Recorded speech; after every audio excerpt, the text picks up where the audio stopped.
This is the Read to Lead podcast, episode 485.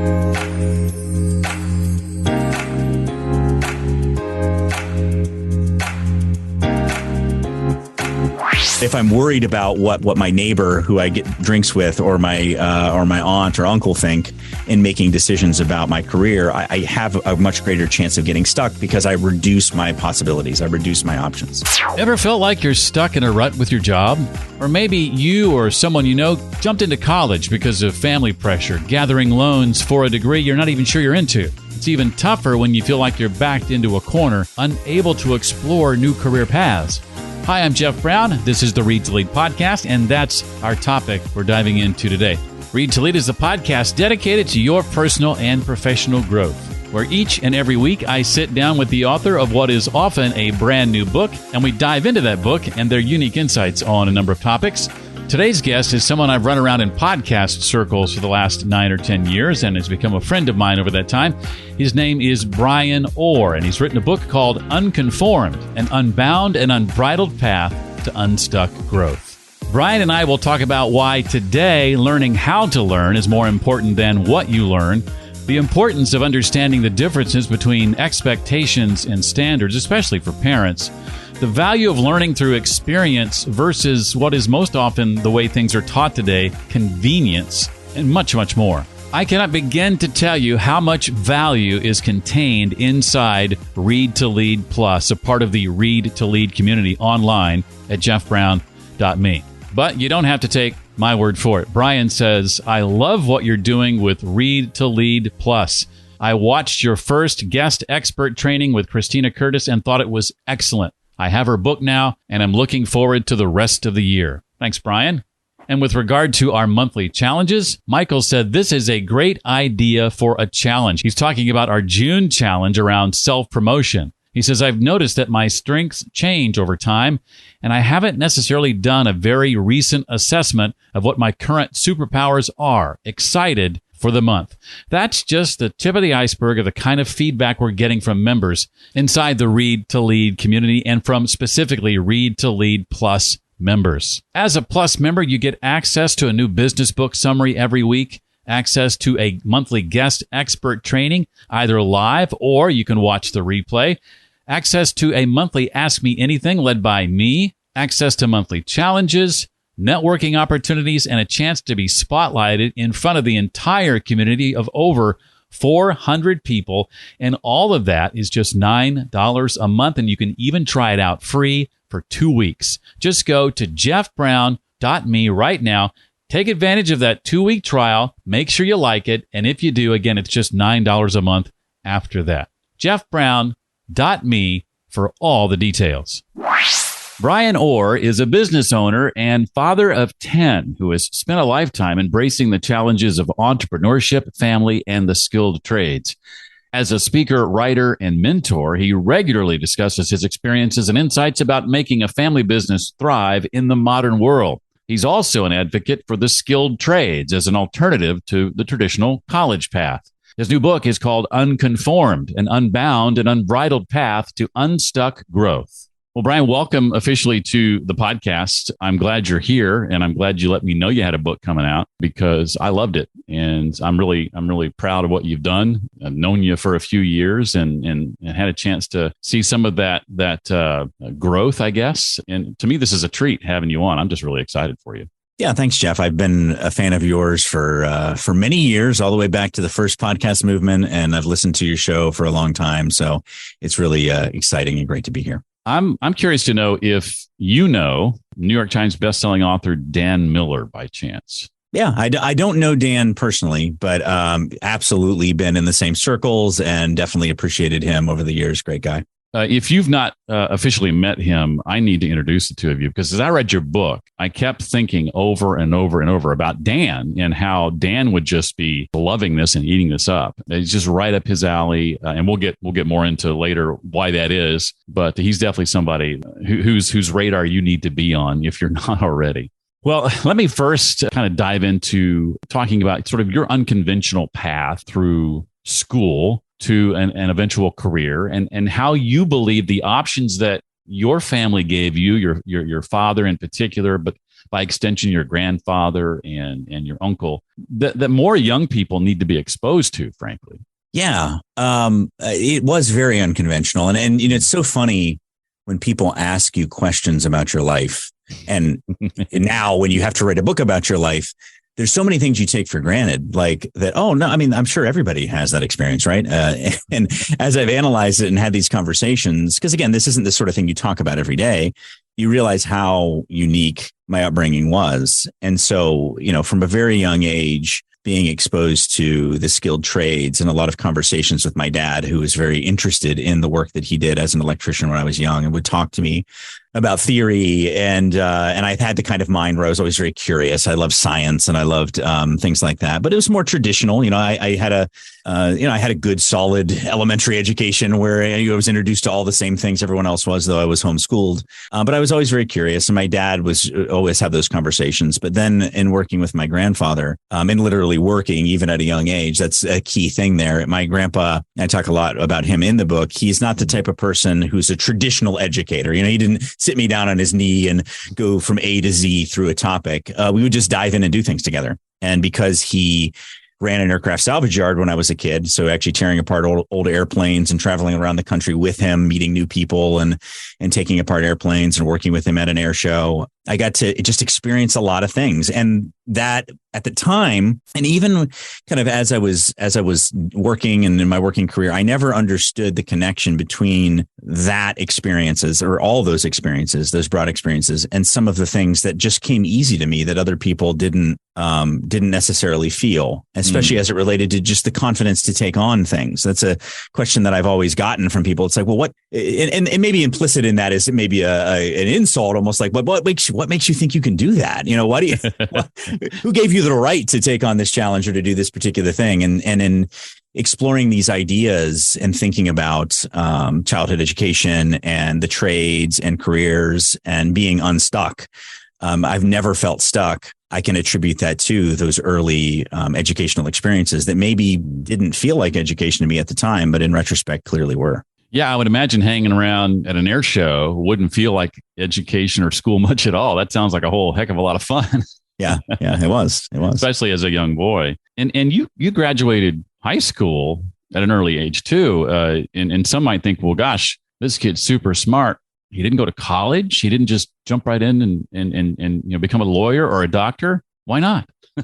Yeah. And it's funny because, again, when you're, and if you kind of think back to when you're young and how the young mind works, hindsight may be 20/20, but unless you take the time to sort of analyze it, you don't see it. And that's what I've done here to kind of analyze where was my head at that time, or where was the heads of the people around me at, who didn't point me to college as the only option. We certainly had all those discussions. Mm-hmm. But the thing that I realized was, and I guess first let's back up and just address the why I graduated when I was 16. I didn't graduate when I was 16 because I was like a genius. It was just that I was homeschooled. And when I was young, especially in the elementary grades, things were just popping. They were coming really easily and to me. And so my mom, as she was teaching me, and my dad, they just didn't hold me back. So as I was capable of learning, they would just let me keep progressing through the curriculum and through the learning experience. And so I just got ahead.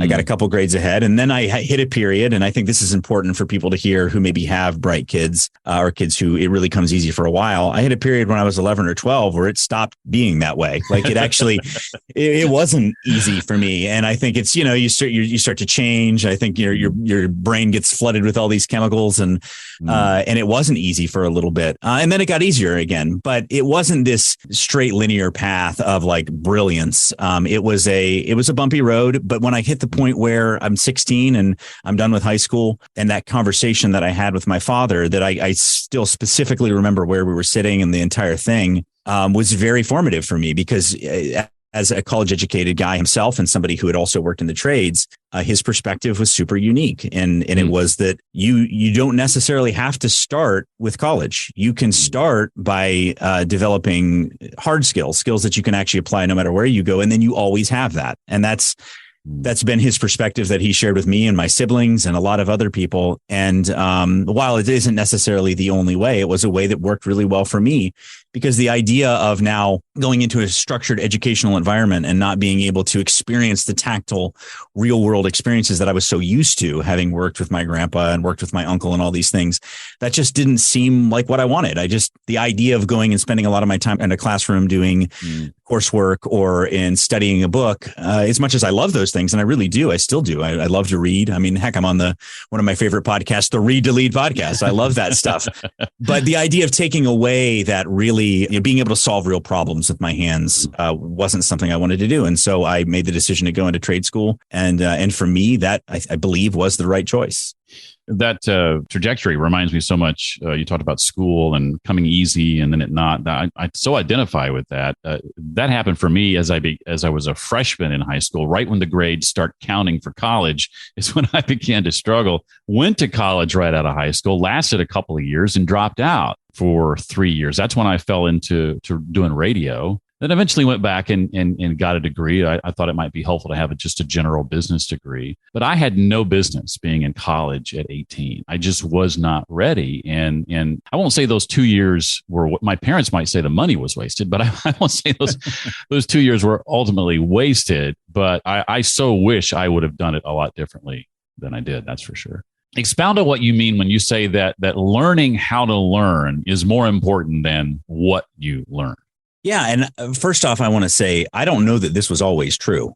I know where we're at today. I think there was a time when information was not readily available. You couldn't just grab the little computer in your pocket and find a resource that you needed. And so I think the accumulation of knowledge maybe was more valuable in a wide range of careers years and years ago. But nowadays, we do have access to all of these things. And so when you see in a lot of cases, this comes up when I'm dealing with other educators. So in my space of HVAC, I do a lot of training. And so I'll interact with older educators, and they really become very focused on that accumulation of knowledge. And then you pull out an app and you're like, but it's just right there. I have a calculator that I can rely on that does this. And kind of going back to the thing all of our teachers told us when we were in elementary school and you tried to use a calculator, they would say some version of, well, you're not always going to have a calculator. It's like, well, now we kind of do, right? And so that doesn't mean that you don't need to know how to do math, especially in your elementary education. I'm definitely not saying you don't need to understand first principles, because you do. But first principles, those basics, are what help you learn how to learn.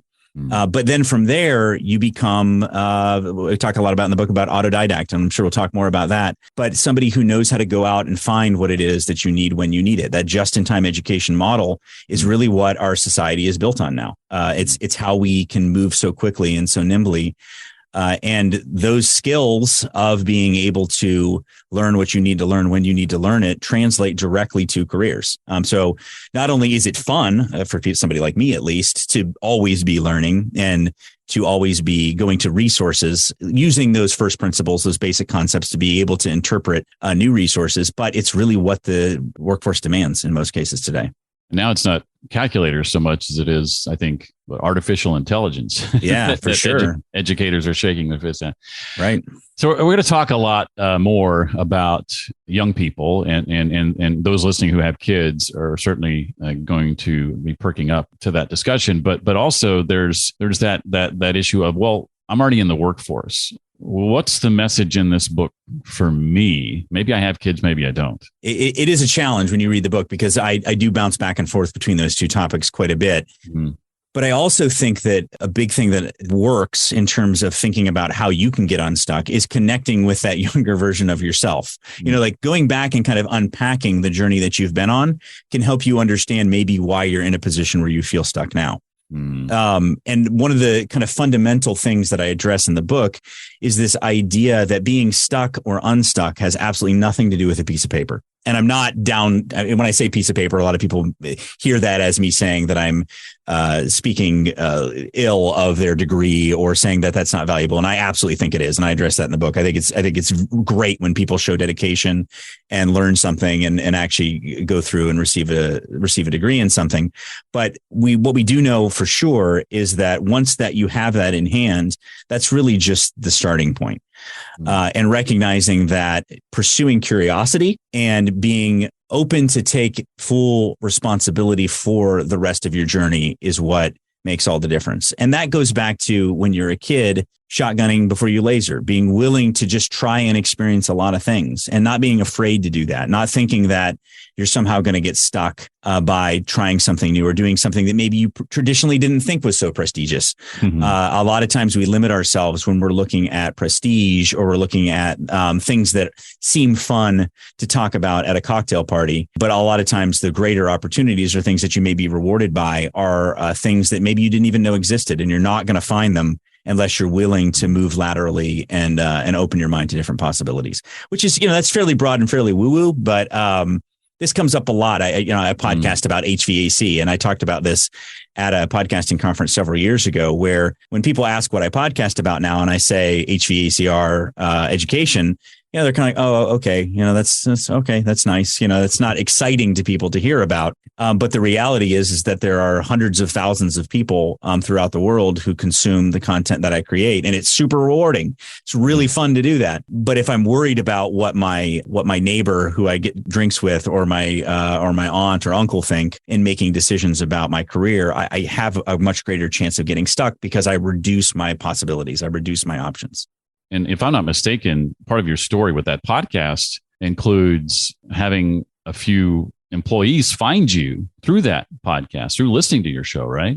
Oh, yeah, quite a few. I mean, we've grown from 3 of us in my business to about 270 today. Mm-hmm. And a good portion of the team that we now have either heard about me from the podcast or were drawn to the organization once they found out about it in some way. So it helps with both retention and with attracting employees. So there's a lot of different things that you would never expect when you're willing to pursue the weird and the different, when you're willing to explore a lot of different possibilities and not limit yourself because it doesn't sound like it's something that would be rewarding. You positioned yourself as a leader in your space, as an expert in your space. You I'm sure we're one of the few in the HVAC space with a podcast, right? And so that prompted you or caused you to stand out to so many. I remember doing a presentation on a virtual summit, and the presentation was business owners, and the idea was convincing business owners to start a podcast and why they needed to. And I remember using your podcast and a bit of your story as one of the examples of what can happen when you start a podcast related to your industry and your business.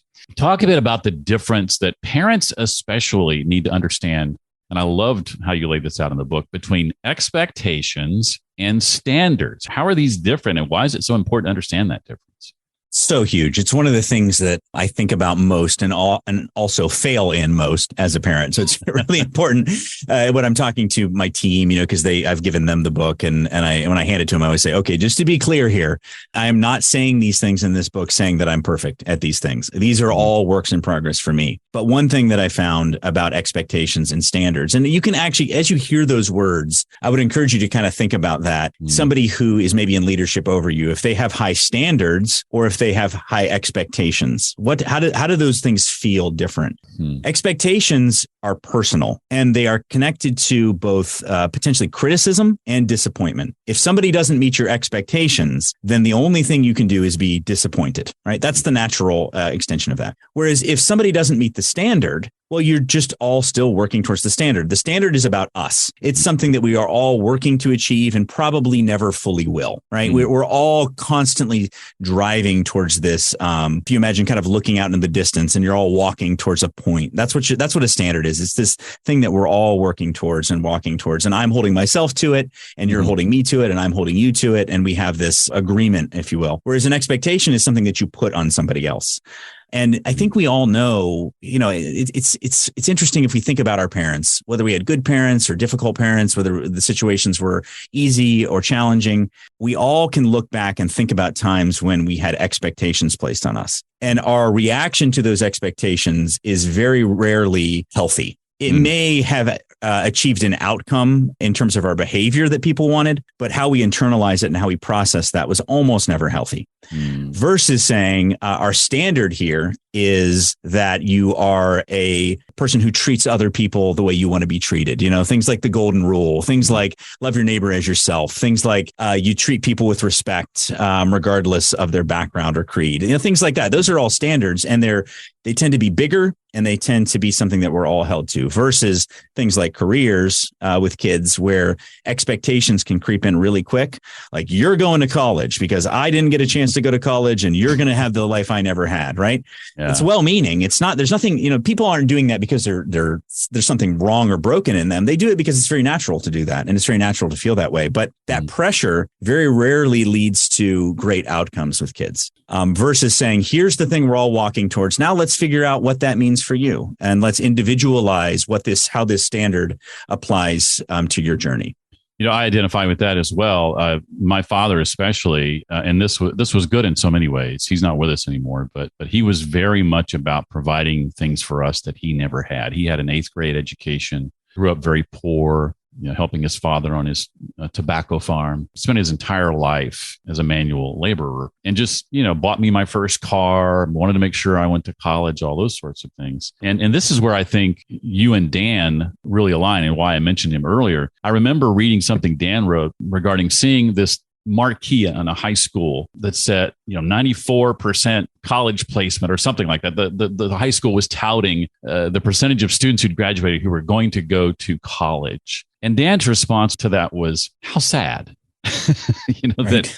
that we think everybody, the closer we can get to 100%, sending everybody on the same path, the better we've done. How sad. That is something I think the two of you agree on. But the same could be true of the other thing. Like, if I said, this school had a placard that said 94% are placed in the trades, I'd be like, how sad, right? Mm-hmm. Because anything where you try to distill these really big, nuanced life experiences into a single data metric like that, I just think it's unhealthy. It isn't to say that you can't be qualitative to some degree, or you can't put metrics behind things, but it's never just one thing. What do we really want for ourselves? What do we really want for our kids? What do we really want for society? Freedom's pretty high on that list, right? The options and possibilities, and being able to tailor a life based on your own inclinations and desires and curiosities. And that's where, when we try to shoehorn kids or any young people or anyone really into this idea that you have to do college, or you have to do this, or you have to do that, it's very rarely healthy. You mentioned autodidacts. Talk about what that is and how parents can go about raising more of them, basically. Yeah, it's interesting. The first time I ever heard that word was from Aisha Tyler at Podcast Movement 2015. And when I first heard that word, I was like, man, that's a complicated word. But the way she described it was, she said, I'm an autodidact. That means I'm a crazy person. And I definitely relate to that, right? And because within society, you always are going to get that pushback when you choose to be autodidactic, because people always want permission. We all want it. If we're going to do something, we want somebody to say, yeah, you are permitted to do it. And then once we do it, we want them to say, and you did it right. You did the right thing the right way. Whereas autodidacts recognize that there is very rarely somebody who can really give you permission, honestly, and very rarely is there only one right way of doing it. So autodidacts fundamentally are self-learners. They're lifelong learners. It does not mean that you don't learn from other people, but it does mean that the journey or path that you take is self-guided. You're not going to just accept a syllabus and say, okay, I went from here to here. I get my degree. Now I know what I'm doing. Doesn't mean that you couldn't do that. But in addition to that, you're always going to be pursuing your interests. You're always going to be kind of looking around that next corner. A lot of times, I think it does go along with people who are on the ADHD spectrum of some sort. And I certainly am, because there is this, squirrel effect. And I talk about that in the book too. You do have to apply discipline to autodidactism to actually accomplish things that you want to accomplish. But that impulse to say, no, I can't because I don't have permission. No, I can't because I didn't take a course. I don't have a degree. No, I can't because nobody has told me that I'm good enough, strong enough, fast enough. And gosh darn it, people like me, that's something that an autodidact, whether you're confident or not, whether you're an introvert or an extrovert, you don't wait for those things. You just forge ahead and you pursue those curiosities and pursue that lifelong education yourself. And something too that lifelong learners, I think, struggle with. I know this is something that I am always trying to be careful of is what I call, I think you call it something different, slightly different in the book, but I think it means the same thing, is the illusion of knowledge, is the thinking that just because you've consumed a bunch of content on a particular topic now means you know a lot about it. When you're suddenly put on the spot or asked to explain it, that might be a different issue altogether. Right. And that's actually part of that sort of autodidactic stack, or even if you want to just think that lifelong learning stack of being able to to explain or educate others on a topic. The term that I cover in the book, and it's a well-studied concept, is the illusion of explanatory depth. It's a really fancy way of saying that you really think you understand something until you're forced to explain it in detail. And the example that was studied in detail was asking people how well they understand zippers. And so people, if you ask them, hey, do you understand zippers? Oh, yeah, on a scale of 1 to 10, man, I'm a 9. I understand a zipper. And what they mean is they know how to zip their pants up and down, right? What they don't mean is that I actually have the ability to describe how it works. Because when you start to think about it, it's like, I guess I really don't know how that works. It's kind of weird, right? And that's true of so many things. I mean, a really common modern example is if you ask kids if they know how to use an iPhone. Yes, they know how to use an iPhone, because you can watch them do it, right? They scroll through whatever. Now, if you say, do you know how an iPhone works? They will say, yes, I understand how an iPhone works, but they do not at all understand how an iPhone works. They don't understand cell signals. They don't understand the batteries. They don't understand everything that goes into that device. But that's also true of adults. You see that time and time again. And that's where autodidactism can actually allow you to dive deeper, and that knowledge or that perception of what you don't understand is a lot of times that driving factor towards being truly autodidactic, to actually being a self-learner, is you dive into something and you say, I realize I don't know how zippers work. And then you dive down the rabbit hole and actually learn how they work. Now, that may not be so valuable in the case of zippers, but in the case of cell phones, absolutely would be, right? If you decide, hey, you know, I'm actually really curious about this. How does this work? And you go on this autodidactic journey, and then you start taking apart some phones. And next thing you know, you actually understand how this works. That could very well be a career skill. And it's people's impulse to say, well, I can't do that I think limits the possibilities of what they can achieve. You know, I like to think that that's been my attitude in a lot of ways. I remember when I was working in radio, I started a side business, and it was turned out to be, in hindsight, a great thing to do, because a few years later, I would lose that job and need to fall back on that side business. But I was fascinated, related to smartphones, with mobile apps. And so I decided I was going to dive into, well, how do you do that? How does a mobile app come to be? And that led to me offering mobile apps as a service to local businesses in our area who at the time thought, well, that's not a space I can be in because I don't have the money for that. I can't possibly afford to have something like that built or have a mobile app for my business. And so that was something that I did for 4 or 5 years. I encourage people to do that sort of thing all the time. Many are afraid because they're like, well, what's my employer going to think? Or they think I'm moonlighting or this or that. I didn't worry about that, frankly. I'm not suggesting that as advice. I just did it and thought, well, if they don't like it or they find out about it, I'm sure I'll hear about it. But I'm not going to worry about that because I'm not doing this on their time. I'm doing this on my time. And as far as I'm concerned, that's none of their business. Yeah. I mean, and it's so true. And that ties into a lot of different topics. But one of my friends, Nick Loper, from the Side Hustle Show, you know, he's that guy. You know, that's how he started out, is, you know, working a traditional job, super smart, super intelligent guy, and then just started pursuing some little side hustles. And then that became what for him is not only a very successful business, but also helping a lot of other people do the same thing. That's exactly what I'm talking about. And when you think about people who are already maybe mid-career or even getting later in their career, there's absolutely nothing that prevents you from applying these same principles. But just recognizing the seed is curiosity and an ability to perceive when you don't really understand something that might be helpful to understand. But the thing that prevents you is just fear. And it's actually surprisingly more often social fear than anything else. And that's what I dive into a lot. There's a lot of social pressures that want to keep people in their lanes. Like, hey, you're, you know, do HVAC boy, do radio boy. You know, that's what you do. You don't belong over here.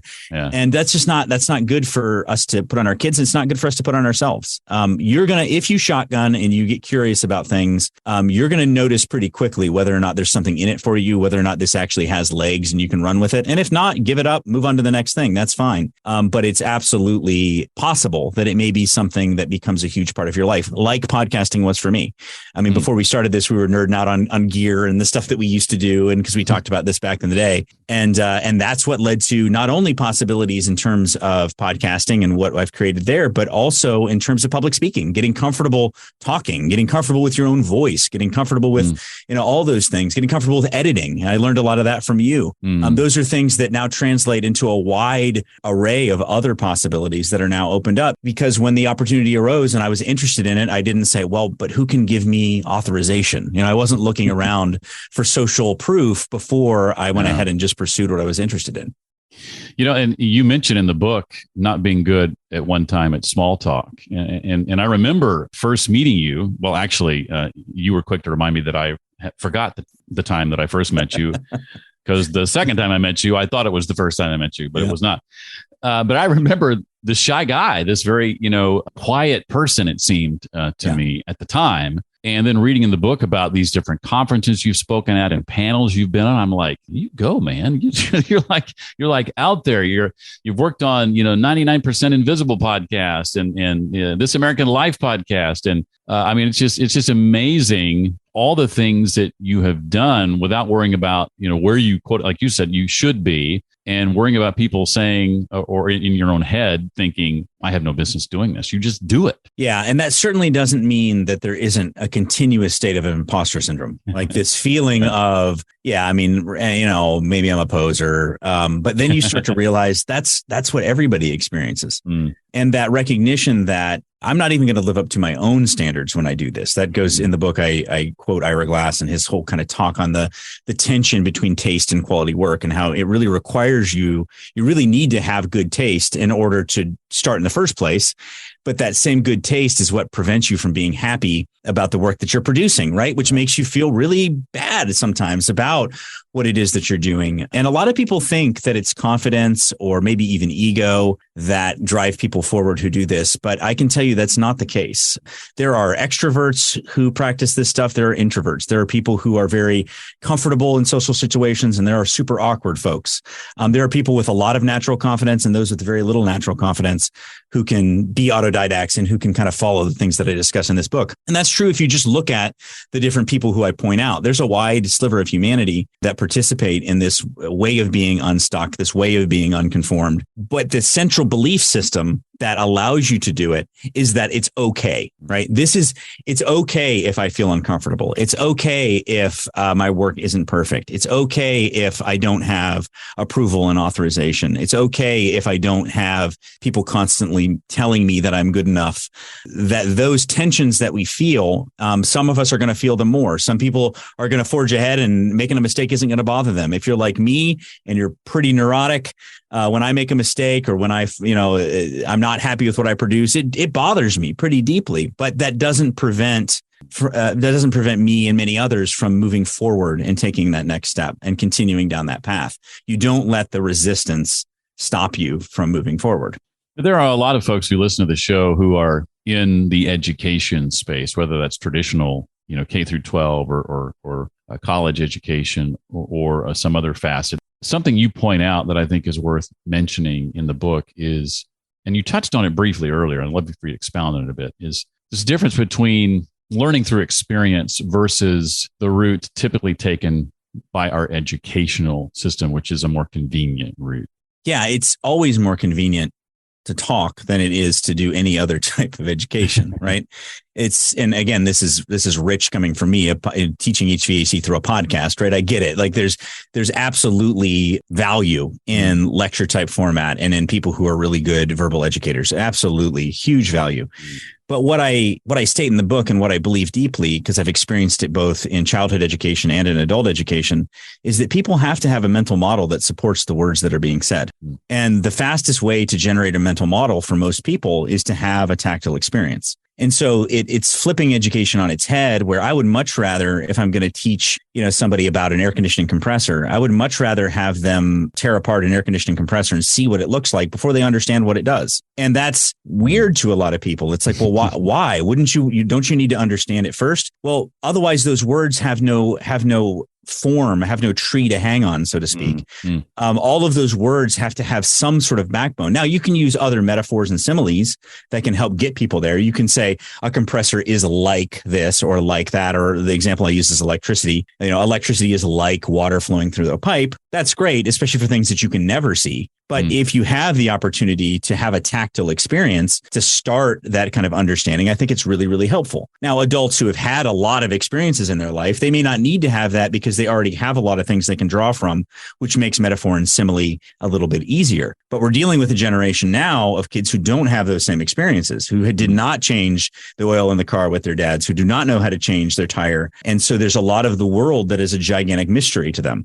How the milk actually gets on the shelf in the grocery store to a lot of kids is a complete mystery. And so it's much better to give them an experience of a cow and maybe even milking a cow by hand, right? That gives you so much more rich of an experience. And for people like me, I received a lot of that naturally just by being a kid who did a lot of things. But for people who are looking for that next opportunity or that next possibility, I don't think it changes. It's the same way if you really wanted to learn Spanish, your best bet would be to go to a Spanish speaking country for a couple of weeks and speak Spanish. Sure, maybe you'd learn a few words before you'd go, but you'd be terrible when you were applying it at first. But that immersion would be the driver that would force you to actually learn it. And we know this. We know that without context, education doesn't stick. How many of us have learned things like, trigonometry or algebra 2 when we were in high school, and we don't maintain any of that because we don't practice it. Whereas basic arithmetic and reading, we keep. Why? Because we practice it every day, right? And those things, I think we know that intuitively. But when we actually are put in a position to teach, it's so hard to do it because we're often afraid of risk and inconvenience and all those sorts of things. And rather than embracing the fact that, a bloody nose isn't the end of the world, or having something be challenging to go out to that field trip, that is something that's hard to coordinate, especially in public education. But it is worth it. And as a society, I think we've gone the wrong direction in both ways, where more and more, and anybody who's in the trades or anybody who's had anyone work on their home in the last 10 years have noticed this. The skills and the basic knowledge that people are coming out of high school with is much less than it used to be. And that's something that our society is going to bear the consequences of if we don't turn it around, which coincidentally is interesting because the people who have been the biggest supporters of my book, there's 4 people who I have in mind, are 4 of the most highly college educated people that I know. I mean, Ryan Gorman, who wrote my foreword, he's a Wharton Business School graduate, brilliant guy, highly educated. Kimberly Llewellyn, an engineer, one of the smartest people I know and very highly educated. The lady who helped me edit the book is actually a college professor. So all of these folks both see the benefit of higher education, as do I, but recognize the challenges that society faces if we don't start with experience first, at least in some way.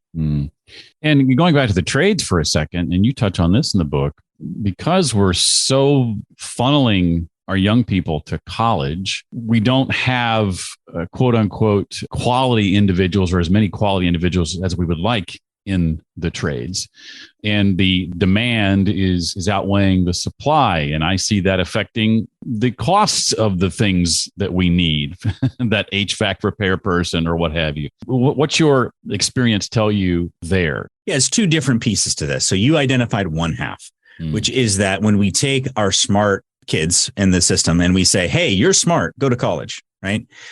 First of all, I don't think that serves them because there's a lot of smart kids who would rather work with their hands than do more book work, right? So that's the first thing. But also that does kind of dilute the infrastructure backbone of our country, which again, we are very much a knowledge and services based economy, but that only goes so far, right? We still need to make things. We still need to fix things. We still need to install machines. We still need to build buildings. Those are all those things. So yes, that definitely dilutes the workforce. But then the other side is that there are a lot of people who they're not good at traditional education. That doesn't mean they're not smart. We all know this. Those of you who are listening to this, you probably know a young person or somebody in your life who is brilliant in terms of what they're able to apply, but they just don't work in the traditional educational paradigm. That's not where they should be. But they end up going out into this workplace where there's a lot of disrespect. And so if you don't, I think something that we really don't consider is the effect that being disrespected, being fundamentally disrespected by society, what impact that has on you as a person.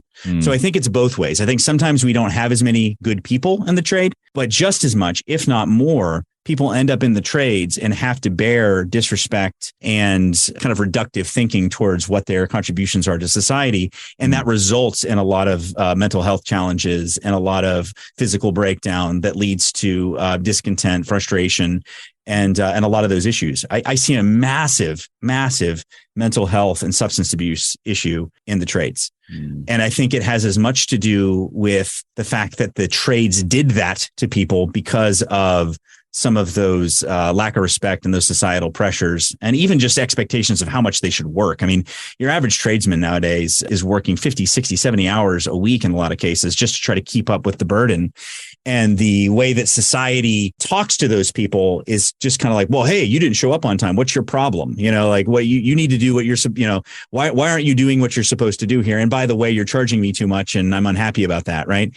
That's the experience that a lot of tradespeople and skilled craftsmen have throughout our country. Same thing is true of teachers. Same thing is true of law enforcement. So I'm not just saying the trades, but people are really like, I don't want to do this anymore. This isn't fun. This isn't the joke I always say is when I give talks and I talk about the pressures in the trades, I always at some point just say, I wonder why I didn't do insurance as a business. That sounds better, because you see your neighbors who do professional services and you start to think, well, why am I doing this anymore? This is so much pressure, so much stress. So I really do think it's both. I want to ask you too about mentorships and apprenticeships and how you see those, how you value them, and also what's different with private mentorships. That's a phrase I hadn't heard before. Yeah. So it's the same sort of thing applied. The same sort of thing I'm talking about in the education system now applied to the on the job or the hands-on part. So it's funny. I consistently give talks at homeschool conventions because I was homeschooled. I homeschool my kids. So those are sort of my people about mentorships and apprenticeship and all this. And afterwards, they'll inevitably come up to me and there'll be some version of, yeah, but how does this work? Like, how do I get the certification? What is the syllabus? How do I go from A to Z in this? And it's so funny because we talk about it as if we need to take apprenticeship and make it exactly like the college educational experience. You know what I mean? It's kind of humorous to me that we always try to distill things down to a system. Now, does a system need to exist? Absolutely. And those systems do exist. There are these structured apprenticeships through the Department of Labor. Every state has some form of interaction with either the federal government or their own programs. So these things exist. But the downside is a lot of times it doesn't work for everything that there is. And in many cases, the greatest opportunity to really be apprenticed or to be mentored is with smaller companies where you get to work with that sort of expert yourself. Right. So if you're going into a really large organization, and around here, it's Disney, for example, they're going to have these sorts of programs and it's going to be a good experience, but it's not going to be the same experience as if you want to be you want to learn how to make knives or do blacksmithing, actually working with somebody who's an independent blacksmith, making high quality tools and working with them in their shop. Right. And that person likely isn't going to fit into the traditional model of apprenticeship or mentorship, but that's still absolutely what is going on. Right. And I think in a lot of cases, what we have the opportunity to do as a society is to support the smaller creatives, the smaller organizations, the smaller tradespeople, smaller craftspeople with some very basic structures of how to do what it is that they do and make mentorship and apprenticeship part of that, which is something that I'm actively doing in the HVAC trade. And I'm seeing other people do it. But what I don't want people to do is wait for the system to come around that's going to make this perfect. In the same way that a lot of people go to college and they know that the college system isn't perfect, right? There's things about it that are great and there's things about it that aren't great, but we still do it because it's what's there. What's there right now is a lot of skilled people who could really use a hand and would love to teach. And a lot of people would call that on-the-job training. Well, how's that different than on-the-job training? Well, it's not that much different other than the mindset. Because the mindset in terms of mentorship and apprenticeship is about developing the person, not about having somebody hand you tools. It's not about having a helper. It's about training somebody up and providing them the skills and knowledge that they need to be competent. Love this discussion. What haven't I asked you, Bryan, from the book that maybe you wished I had or want to make sure that people know about? So I have a chapter in the book that's about, and it's kind of tongue in cheek, about the importance of repetition, the importance of establishing mastery. And people have talked about this so many times. There's so many books about this concept. But it's really important because when I talk about this idea of shotgunning before you laser, of having a wide range of broad experiences, sometimes that can sound very distracted and very kind of all over the place. And that's not at all what I'm suggesting. I'm very much suggesting that you're experiencing different things while you're still hammering the nail all the way in. I don't know who I heard that concept from, but I really like it, is that you need to have something that you're really hammering that nail all the way in. And maybe sometimes it might be a few somethings, but it can't be too many, right? But while you're doing that, you can also be learning and experiencing other things so you can figure out what your next nail might be. But what I'm absolutely wanting to get across, especially to younger people, is this concept that Mike Rowe talks about a lot, Mike Rowe from Dirty Jobs, which is that we should probably not chase our passion because passion is very fickle, but we absolutely do need to bring our passion with us wherever we go. And why that matters is a lot of people will ask that question. It's one of the most common questions I get is, well, how do I know what my passion is? How do I know what my thing is that I'm going to do? And the answer is that you may never know fully. You know what it is for you right now. And so that's true if you're 10 years old or if you're 50 years old. You've got this thing right now that's your main thing, right? And that's good. So you need to get a lot of reps on that. You need to get really good at that and dive into that and bring a lot of passion to bear in that. But also be willing to recognize that that is very likely going to change. And that's a good thing. I mean, that kind of goes back to the book, Who Moved My Cheese? It's like sometimes that cheese is going to disappear and we cannot view that as a bad thing. Think about, wagon makers back in the olden days. That was a really necessary thing, making wagon wheels and wagons. And then all of a sudden that business went away, or maybe not all of a sudden, but over time. And so you got to move on to that next thing, and embracing that's really important. But while you are making wagon wheels, drive that nail all the way in, stick with that thing, make it something that is really important to you and that you understand deeply, because I don't want people to give the idea that what I'm saying is that you rush all over the place, taking on every new opportunity and overwhelming yourself. That is not at all what is effective. And for me, driving that nail in has been HVACR. That's what I've done for most of my life, and that's been very rewarding. But podcasting and video production and public speaking and all these other things have come along, which now are a huge part of my life and something that I really care about. But they're still not the main nail, right? They're still not the main thing that's driving me forward. And writing a book and becoming an author. Right. Having 10 kids. Yeah. All that stuff. How does he find the time? I don't know. Yeah. Bryan, over the course of your career, you mentioned being a lifelong learner and a lover of books. So this may be a difficult question to answer. If you had to pick one or two books that just stand out as being ones that had a huge impact on you, and maybe they're ones that you recommend to other people for that reason, what would those books be? Yeah, books to me are in so many different categories that it's hard for me to do that. But I'll just name the two that pop to my head that I do recommend the most. The first one is Good to Great, and that is a business book, and obviously it's an easy one, and everybody has so many people have benefited from that book. But for me, it came at a time in my business life that it was so formative and has really just transformed how I think about what my role is as the leader of an organization. And so much of that is around my demeanor, how I interact with people, but really about how I choose where people end up. So that's been huge, how they're placed within the organization.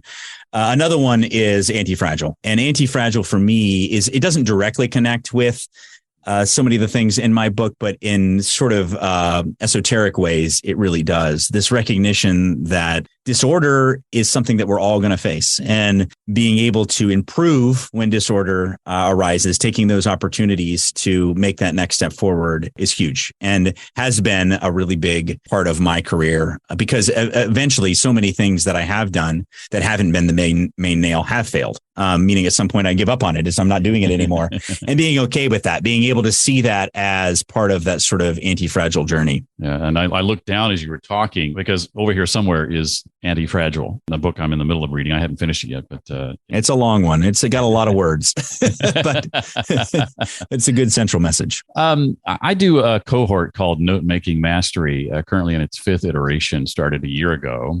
And we walk students through collecting knowledge. There's 4 pillars: collect, connect, crystallize, create. Tools to use to collect knowledge simply and easily, and the importance of a central hub for everything that you're wanting to collect. Being able to connect new ideas to existing ideas. The importance of then crystallizing that information, adding your own 2 cents, if you will. And then using those 3 pillars as building blocks to create. What's your system? Like, how do you make sure that the knowledge you come across that you don't want to lose doesn't get lost? Is there any sort of system there for that? It's a good question. And there is. It's one of those things that kind of like the book itself, though, if I were to give one answer right now, it would probably be incorrect. But I am one of these weird people where I take notes all the time. And I do put them in common places, things like Evernote. This is something I've used for years and years and years.